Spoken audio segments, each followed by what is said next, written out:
अस्सलाम वालेकुम वरहमतुल्लाहि वबरकातुहू। बादशाह और बेवकूफ़ की कहानी।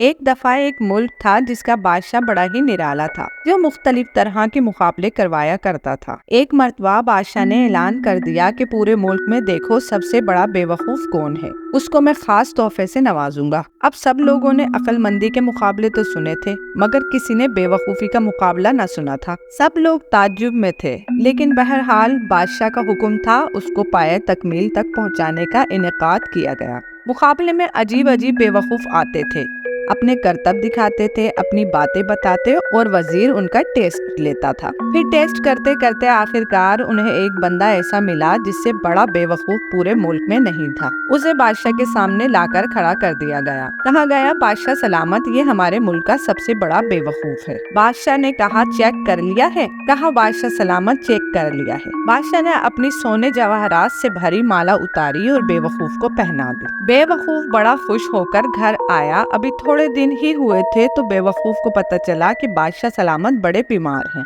बेवकूफ ने इरादा किया और चला गया बादशाह के पास। कहा, बादशाह सलामत, क्या हाल है आपका? सुना है बड़े बीमार हो गए हैं। बादशाह ने कहा, बस हाँ, अब तो इस जहान को छोड़कर जा रहा हूँ। बेवकूफ ने कहा, अच्छा, आप कहीं और जा रहे हैं? मजीद कहने लगा, कहाँ जा रहे हैं? उसको ये भी नहीं पता था कि मरना भी होता है। तो बादशाह कहता है, मैं उस दुनिया को छोड़ के दूसरी दुनिया में जा रहा हूँ। बेवकूफ ने कहा, अच्छा, तो बादशाह सलामत, ये बताइए कि इधर मैं देखता हूँ आपका बहुत बड़ा महल है, जिधर आप जा रहे हैं उधर मकान बना लिया? तो बादशाह कहता है, नहीं, उधर तो मैंने झोपड़ी भी नहीं बनाई। बेवकूफ ने कहा, अच्छा बादशाह सलामत, मैं देखता हूँ आपके पास बहुत सारे पैसे हैं और माल है, आप तो बांटते भी सोना ही है, सोने के जवाहरात के ढेर लगे हुए हैं आपके पास, जिधर आप जा रहे हैं उधर पैसे भिजवा दिए? बादशाह कहता है, मैंने तो वहाँ फूटी कोड़ी भी नहीं भिजवाई। फिर उस बेवकूफ ने कहा, अच्छा बादशाह साहब, मैं देख रहा हूँ आपके पास बड़े खादिम, खादमाए, कनीज और गुलाम हैं, हर तरफ आपके खिदमत गुजार हैं,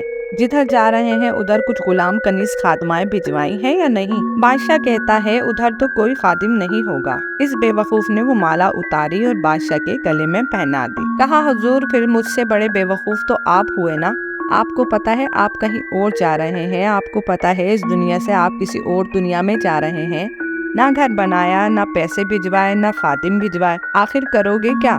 बेवकूफ की ये बात सुनकर बादशाह तो क्या, सब वजीर मुशीर हैरान हो गए। और आज देखिए, हम दुनिया का माल जमा करने में लगे हैं, ये पता होने के बावजूद कि अगले जहां में दुनिया का माल हमारे किसी काम नहीं आना। इसलिए बेहतर ये है कि दुनिया के साथ आखिरत की तैयारी को भी तरजीह दी जाए। अल्लाह हम सबको दीन हक पर चलने वाला बनाए। आमीन सुम्मा आमीन। अगर आपको मेरी ये वीडियोस अच्छी लगती हैं तो इन्हें लाइक किया कीजिए, मेरे चैनल को सब्सक्राइब करें, अपने दोस्तों के साथ जरूर शेयर करें। शुक्रिया। अल्लाह हाफिज।